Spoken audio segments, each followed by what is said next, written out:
Kita akan melanjutkan pelajaran kita dengan tema penyelenggaraan penebusan dari 10 perintah. Ini merupakan bagian yang keempat dan kita terakhir membahas tentang perintah yang keempat, yaitu ingatlah dan kuduskanlah hari Sabat.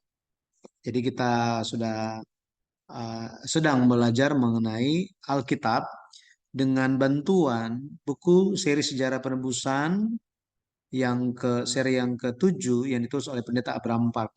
Kalau kita lihat di dalam Alkitab ada banyak rincian-rincian hukum-hukum Taurat dan banyak kekristenan sudah meninggalkan hal itu. Tetapi ini adalah firman Tuhan bagi kita untuk kita pahami dan jalankan. Itu sebabnya Yesus tidak pernah mengatakan atau mengajarkan untuk mengabaikan hukum Taurat. Akan tetapi dikatakan bahwa dia menggenapinya. Jadi hari ini kita akan melihat lanjutan tentang perintah yang keempat. Perintah yang keempat.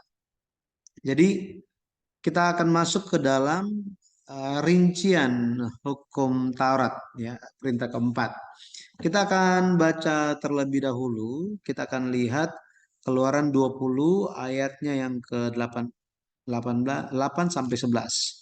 Kita akan lihat Keluaran, jadi Keluaran 20 ayatnya yang ke-8 sampai 11. Ingatlah dan kuduskanlah hari Sabat. 6 hari lamanya engkau akan bekerja dan melakukan segala pekerjaanmu, tetapi hari ketujuh adalah hari Sabat Tuhan Allahmu. Maka jangan melakukan sesuatu pekerjaan. Engkau atau anakmu laki-laki atau anakmu perempuan, atau hambamu laki-laki atau hambamu perempuan, atau hewanmu atau orang asing yang di tempat kediamanmu. Sebab 6 hari lamanya Tuhan menjadikan langit dan bumi, laut dan segala isinya, dan ia berhenti pada hari ketujuh. Itulah sebabnya Tuhan memberkati hari Sabat dan menguduskannya. Ini adalah firman Tuhan. Baik. Em, Kalau kita perhatikan, Alkitab membahas, sekali lagi, Alkitab membahas dengan detail tentang bagaimana menjaga hari Sabat. Dan dibandingkan perintah-perintah yang lain, perintah tentang hari Sabat ini sangat rumit, ya, sangat-sangat rumit. eh Bekerja di hari Sabat itu merupakan hal yang sangat-sangat dilarang, sangat-sangat dilarang. Dan kita akan melihat di bagian kesimpulan kenapa begitu ketat di dalam menjaga hari Sabat. Mengapa demikian? Baik, mari kita lihat tentang rinciannya. Yang pertama mengenai waktu hari Sabat dan sikap kehidupan selama 6 hari. Sikap kehidupan selama 6 hari.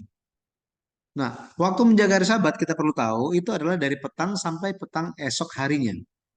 Jadi kalau secara konteks di perjanjian lama itu dijaga pada hari ke-6 atau hari Jumat jam 6 sore sampai jam 6 sore di hari Sabtu. Jadi dihitungnya sejak matahari terbenam di hari Jumat sampai matahari terbenam di hari Sabtu. Imamat, nanti bisa baca Imamat 23 ayat 27, di bagian akhir dikatakan Imamat 23 ayat 27. Akan tetapi pada hari akan tetapi pada tanggal 10 bulan yang ketujuh itu ada hari pendamaian. Eh, Sebentar ini ayat 32. Ya, ayat 32. Imamat 23 ayat 32. Itu harus menjadi suatu sabat, hari perhentian penuh bagimu dan kamu harus merendahkan diri dengan berpuasa. Mulai pada malam tanggal 9 bulan itu, dari matahari terbenam sampai matahari terbenam, kamu harus merayakan sabatmu. Sini dari matahari terbenam sampai matahari terbenam. Ini tanggal 9 bulan itu. Tanggal 9, ya. Tanggal 9. Kenapa? Sehubungannya dengan ini adalah hari pendamaian. Keesokan harinya, tanggal ke-10 bulan yang ke-7 itu adalah hari pendamaian. Nah, jadi yang kita perlu ingat saja adalah dari matahari terbenam sampai matahari terbenam harus menjaga hari Sabat. Jadi bagi orang Yahudi satu hari itu demikian, gitu ya. Nehemia 13 ayat 19 juga bicara hal yang sama. Dikatakan Pintu-pintu gerbang, kalau sudah remang-remang, di pintu-pintu gerbang Yerusalem menjelang hari Sabat, kusuruh tutup pintu-pintu dan kuperintahkan supaya jangan dibuka sampai lewat hari Sabat. Seperti ini. Jadi dimulai pada hari ke-6, berakhir di hari yang ke-7 sore, ya pas matahari terbenam. Itu mengenai waktu untuk menjaga hari Sabat dari petang sampai ke petang hari berikutnya. Kemudian selama 6 hari dikatakan sikap yang seperti apa yang harus dijaga selama 6 hari, itu harus bekerja dan melakukan segala pekerjaan. Harus bekerja dan melakukan segala pekerjaan. Keluaran 20 ayat 9, 6 hari lamanya engkau akan bekerja dan melakukan segala pekerjaanmu. Di sini bukannya selama 6 hari itu terserah kita mau ngapain. Bukan. Tetapi Tuhan telah menentukan bahwa harus bekerja, melakukan segala pekerjaan. Kata bekerja di sini adalah abad. Ya, abad memiliki makna yang sama dengan kata menyembah atau beribadah. Menyembah atau beribadah. Artinya apa? Artinya selama 6 hari harus melakukan segala pekerjaan dengan hati yang beribadah kepada Tuhan. Hati yang beribadah kepada Tuhan. Sehingga setiap hari pun kita memuliakan nama Tuhan. Bukan cuma di hari Sabat saja. Ya. Melayani, beribadah. Ini arti kata abad. Mazmur 128 ayat 2, apabila engkau memakan hasil jerih payah tanganmu, berbahagialah engkau dan baiklah keadaanmu. Jadi perlu bekerja, perlu menjalankan setiap hari itu demi kemuliaan nama Tuhan, dengan hati yang menyembah Tuhan.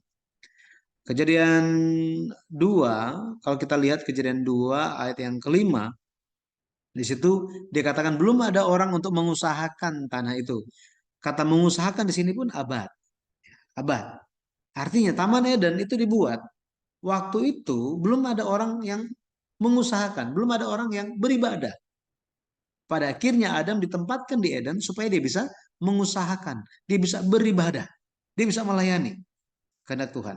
Ini tugas dari Adam. Ya, tugas dari Adam. Harus mengusahakan tanah. Artinya apa? Harus bekerja untuk membajak tanah dan menabur benih. Harus aktif. Ya, harus aktif bekerja. Kejadian 2 ayat 15, Tuhan Allah mengambil manusia itu dan menempatkannya dalam Taman Eden untuk mengusahakan dan memelihara taman itu. Kata mengusahakan sama, abad. Ya, abad. Pada akhirnya, kalau kita lihat jika kita bermalas-malasan, jika kita tidak melakukan pekerjaan kita sepanjang 6 hari, maka akan sulit bagi kita untuk menjaga hari Sabat. Nah, itu sebabnya kita pun harus memintakan kepada Tuhan supaya kita bisa menjalankan pekerjaan kita. Ya, pekerjaan kita. Dan sudah ditentukan, jangan melalaikan 6 hari itu, tetapi bekerja selama 6 hari. Oke. Em, Kemudian, kan tadi berbicara mengenai waktu hari Sabat dan kehidupan menjalani 6 hari. Berikutnya kita lihat bahwa ada aturan yang sangat tegas, tidak boleh mengumpulkan kayu ataupun menyalakan api pada hari Sabat.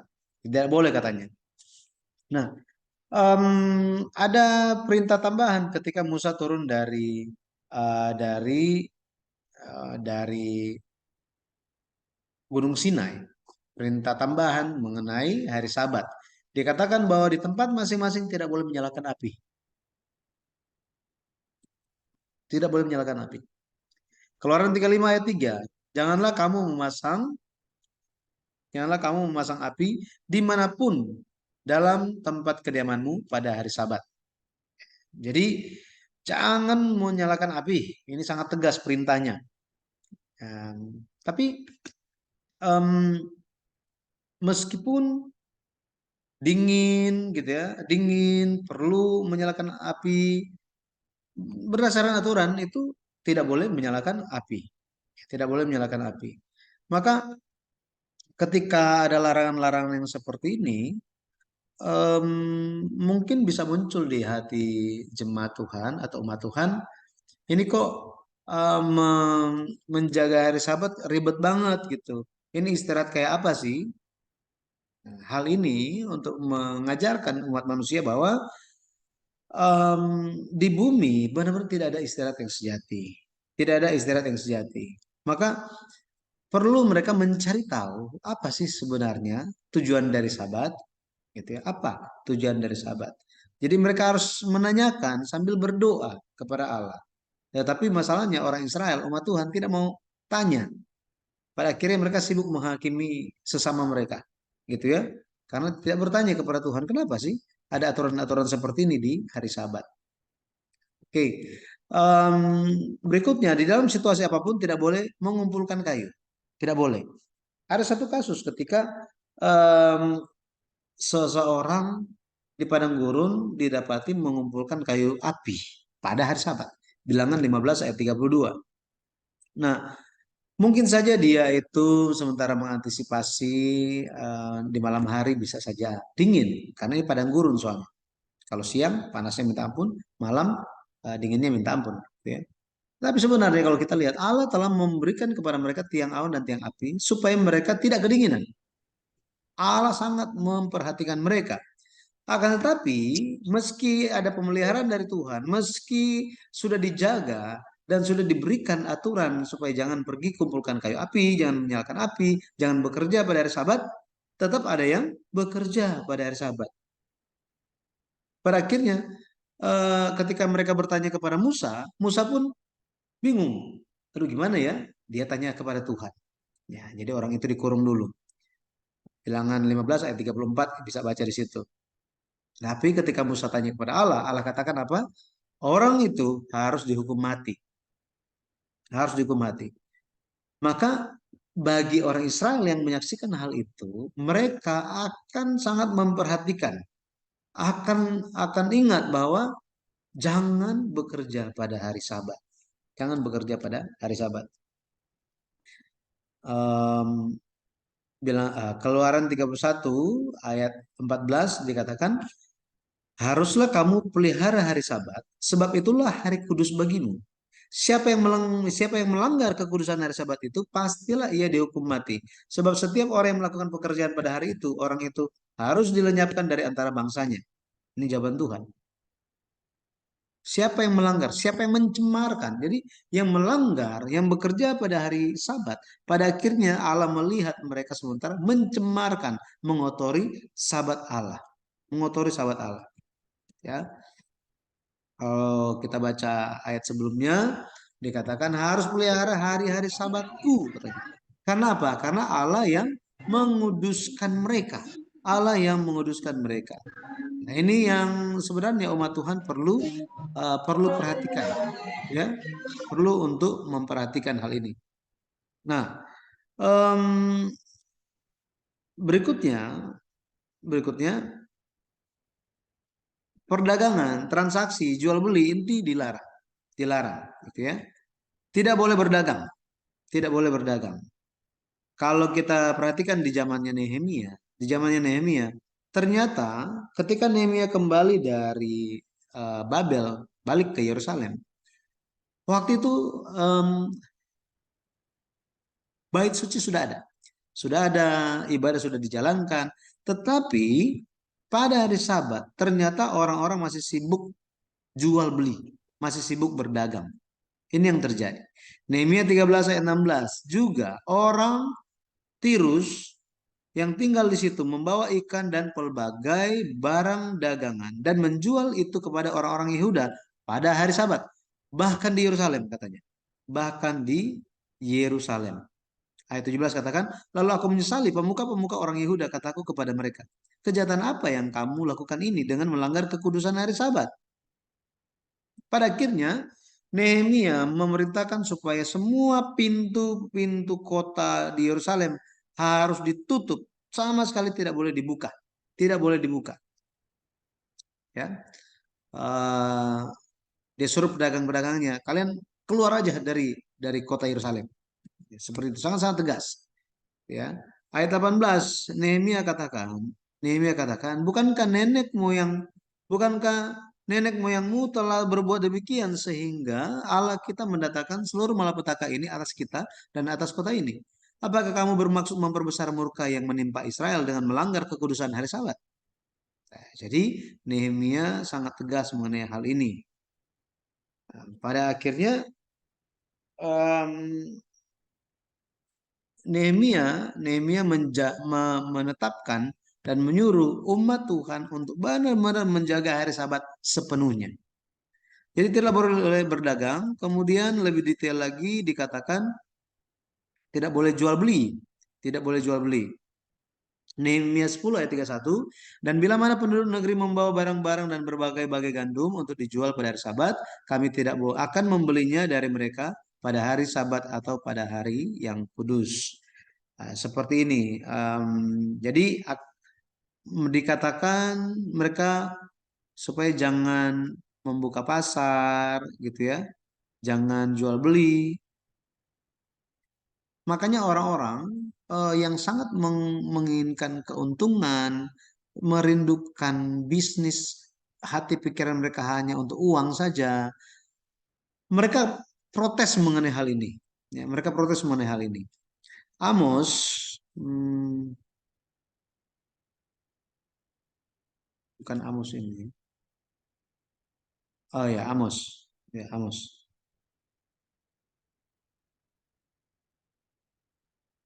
Sebentar dicek dulu ya.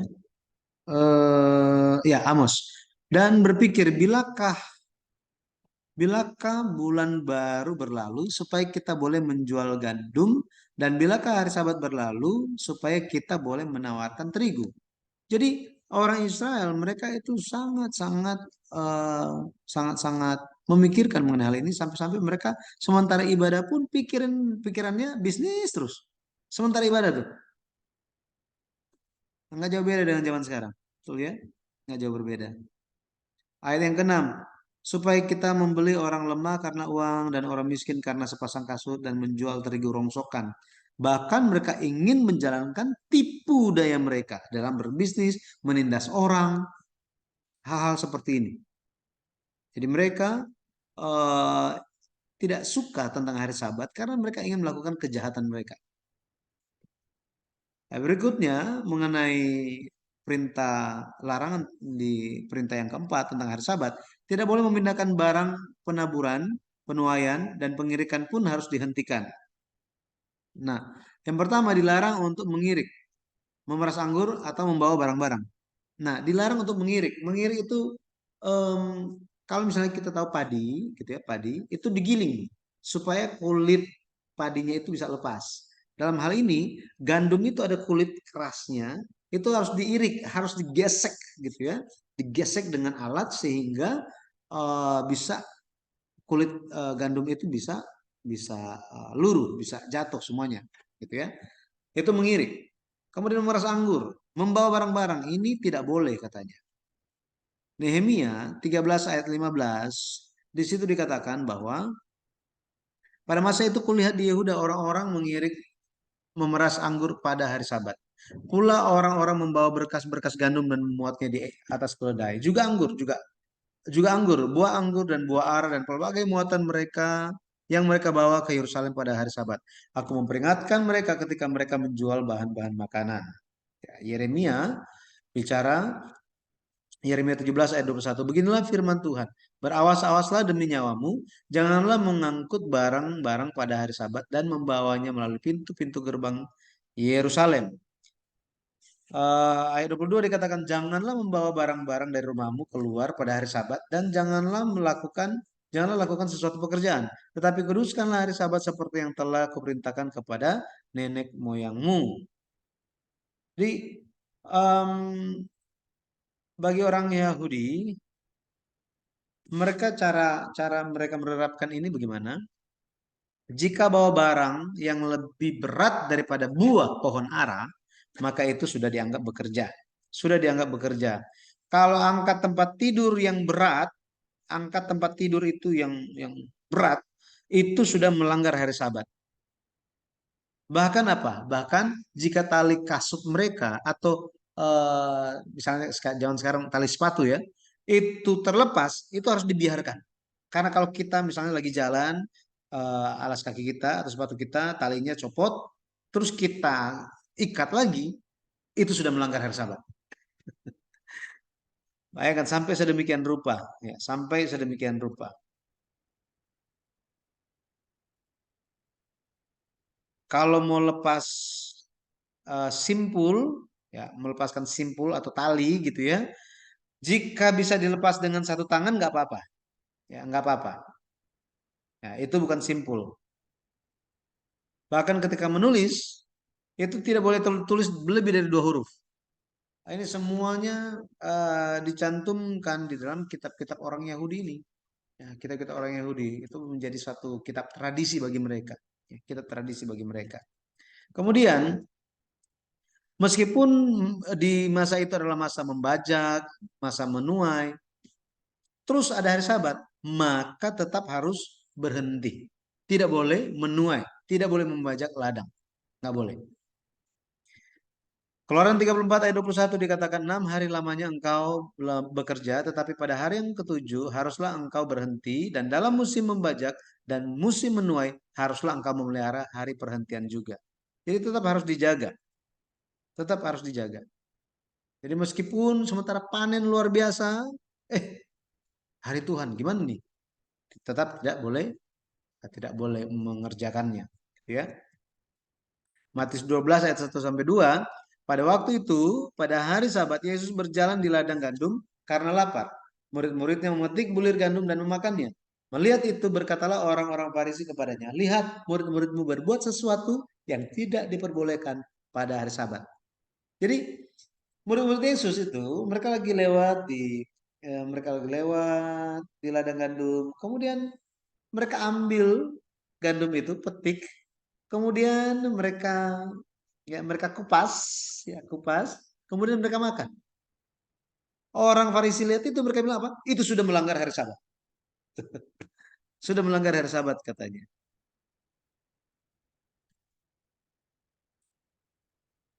Tetapi, ya, tetapi Yesus melihat mereka, gitu ya, melihat mereka. Yesus melihat orang-orang Farisi ini orang-orang yang munafik gitu. Ya, di Lukas 6 ayat 1. Pada suatu hari Sabat ketika Yesus berjalan di ladang gandum, murid-muridnya memetik bulir gandum dan memakannya. Sementara mereka menggisarnya dengan tangannya. Jadi menggisar itu kayak menggiling, kayak kupas gitu. Ya, seperti itu.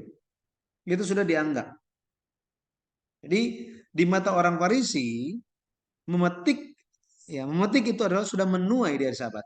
Menggisar itu sudah mengirik di hari Sabat. Jadi sudah eh, eh, menggosok, kemudian apa, memutar bulir gandum. Ini sudah mengirik katanya, ya, sudah menggiling.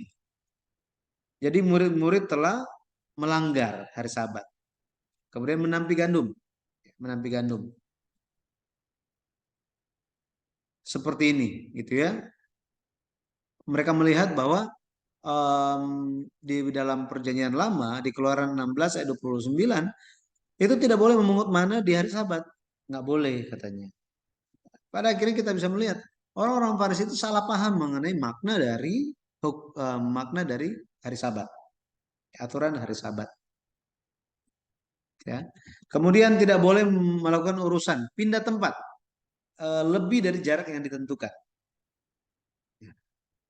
Jadi kalau kita lihat ada aturan harus membalikkan kaki, artinya tidak boleh kemana-mana, tidak boleh melakukan sesuatu urusan apapun.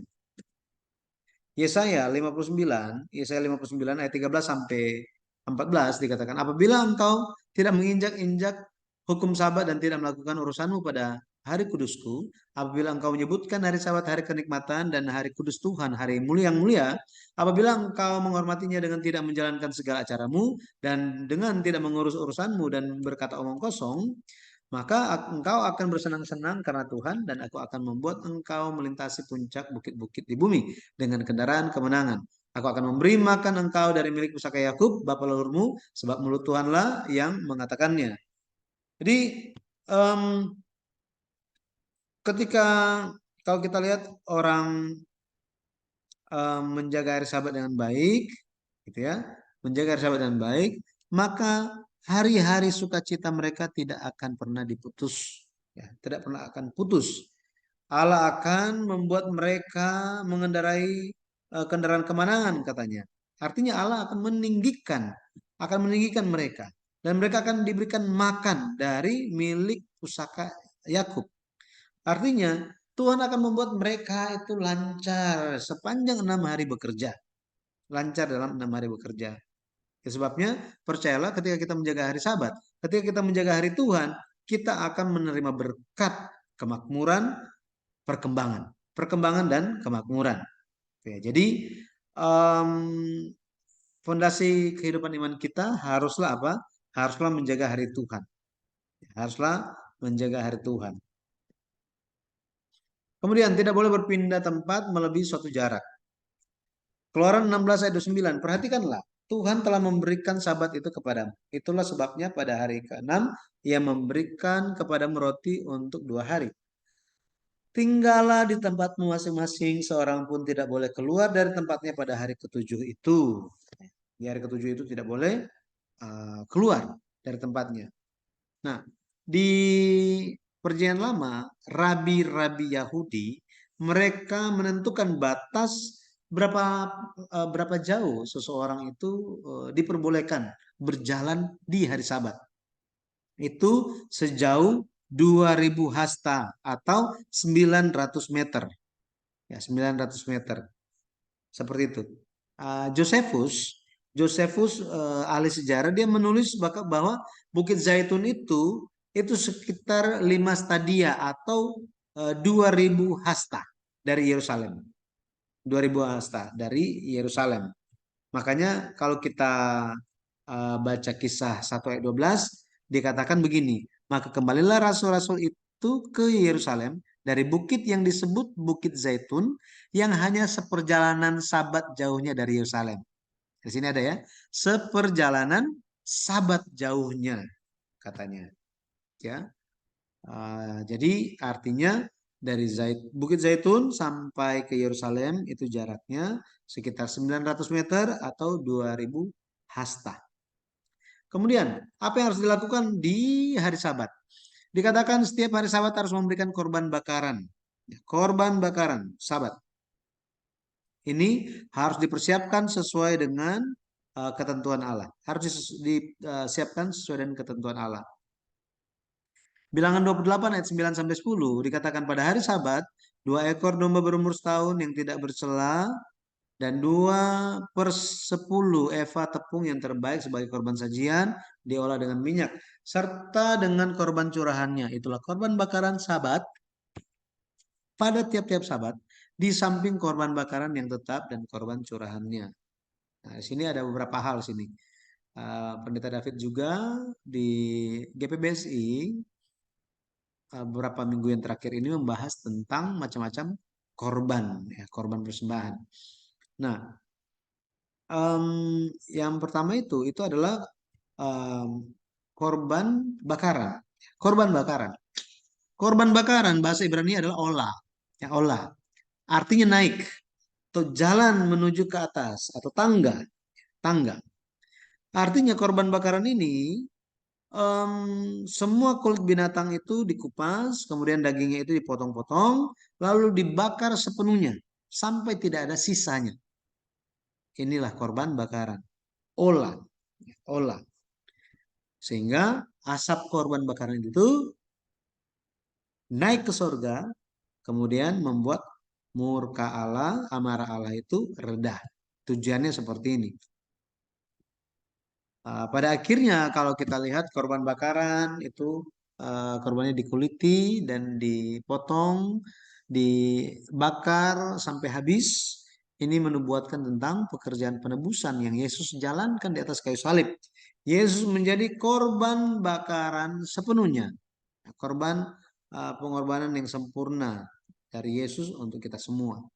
Itu korban bakaran. Kemudian jadi pengorbanan Yesus Kristus itu sempurna, ya, sempurna untuk kita semua. Kemudian ada korban korban sajian atau minna. Minna, ini artinya hadiah. Artinya takut akan sesuatu gitu ya. Syukur atau kesetiaan, kesetiaan. Korban sajian ini merupakan korban yang diberikan berupa gandum. Gandum yang eh, dibuat tepung halus ya, tepung halus. Jadi korban sajian adalah tepung halus yang berasal dari gandum, berasal dari gandum. Makanya di dalam korban sajian ini terkandung makna korban syukur. Korban syukur. Biasanya korban sajian ini selalu diiringi dengan korban bakaran. Setiap hari dipersembahkan. Artinya apa? Artinya syukur dari kita semua jemaat kudus harus terpancar setiap hari. Harus terpancar setiap hari. Kalau kita lihat korban sajian ini tepung gandum kan? Tepung yang sangat halus. Berasal dari mana? Dari biji-bijian gandum. Gandum itu dia kulitnya itu dikeluarkan, diirik gitu ya, dikupas, kemudian dihancurkan total sampai bentuk awalnya itu udah nggak kelihatan. Hal ini menubuatkan tentang Yesus Kristus yang menjadi korban, ya menjadi korban bagi umat manusia. Bagaimana Yesus Kristus itu dia dipukul, ditombak semuanya untuk umat manusia. Maka kita perlu bersyukur atasnya, bersyukur atasnya. Jadi pada akhirnya kesimpulannya, kenapa sabat diberikan kepada manusia? Yang pertama, sabat diberikan bertujuan menyadarkan manusia bahwa tidak ada istirahat yang sejati. Ini untuk menyadarkan kita yang telah jatuh dalam dosa, tidak ada tidak ada istirahat yang sejati ya, di bumi ini. Kejadian 3 ayat 19 dan ayat 23 dan ayat 23. Maka hari Sabat memiliki makna pemulihan dari kejatuhan. Pemulihan dari kejatuhan. Itu sebabnya saya mendorong kita semua untuk menjaga hari Tuhan. Mari kita menjaga hari Tuhan, karena dengan menjaga hari Tuhan, kita sementara membiasakan diri kita dipulihkan. Kita sementara memulihkan kejatuhan ini. Memulihkan kejatuhan ini. Ayat-ayatnya Roma 3 ayat 20, Keluaran 31 ayat 13 sampai 17, dan Yeskiel 20 ayat 12 dan 20. Pada akhirnya Allah katakan bahwa Allah adalah sosok yang kudus, maka Allah menguduskan hari Sabat. Hari Sabat. Alasan yang kedua adalah hari Sabat diberikan untuk memperkenalkan Tuhan atas istirahat yang sejati atau Tuhan atas Sabat. Tuhan atas Sabat. Siapakah Tuhan atas Sabat ini? Jadi lewat bekerja 6 hari lamanya, kemudian masuk ke dalam hari perhentian. Harapan Allah supaya manusia yang telah jatuh dosa benar-benar mereka mencari Allah saja. Supaya mereka mencari dan mereka menanti-nantikan sosok keturunan perempuan Mesias yang akan memulihkan istirahat ini. Memulihkan istirahat ini.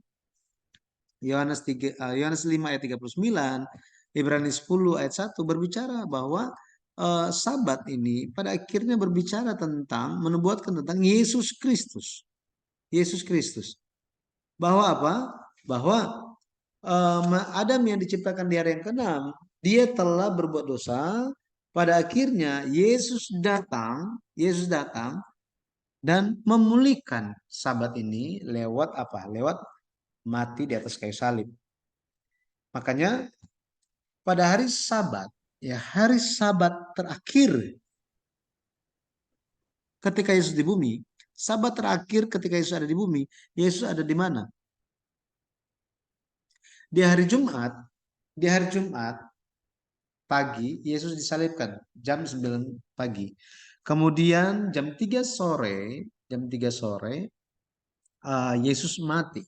Pada akhirnya dia dikuburkan. Maka di keesokan harinya, di hari Sabtu, di hari Sabat, Yesus ada di mana? Yesus ada di dalam kubur. Yesus ada di dalam kubur. Ngapain? Kalau kita lihat di sini, Yesus telah menyalibkan hukum Taurat itu dengan masuk ke dalam kubur. Artinya apa? Artinya Yesus telah menyelesaikan pekerjaan penciptaan itu, ya, penyelesaian alam semesta. Makanya dalam pertemuan sebelumnya, hari Sabat menurut Keluaran 20 itu adalah untuk mengingat pekerjaan penciptaan Allah. Betul ya? Pekerjaan penciptaan Allah.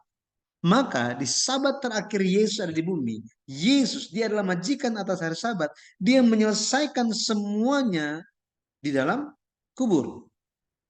Pada akhirnya Yesus keesokan harinya, pada hari pertama dalam minggu itu atau hari yang ke-8, hari yang baru, Yesus bangkit. Yesus bangkit kembali dan ngapain? Yesus menang atas maut. Yesus membebaskan orang yang ditindas, dibelenggu oleh perbudakan dosa. Ini untuk menggenapi apa? Ini untuk menggenapi Sabat yang dikatakan di Ulangan pasal 5.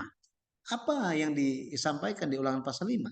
Sabat adalah untuk mengingat bahwa orang Israel, mereka pernah menjadi budak dan pada akhirnya mereka dibebaskan oleh Allah.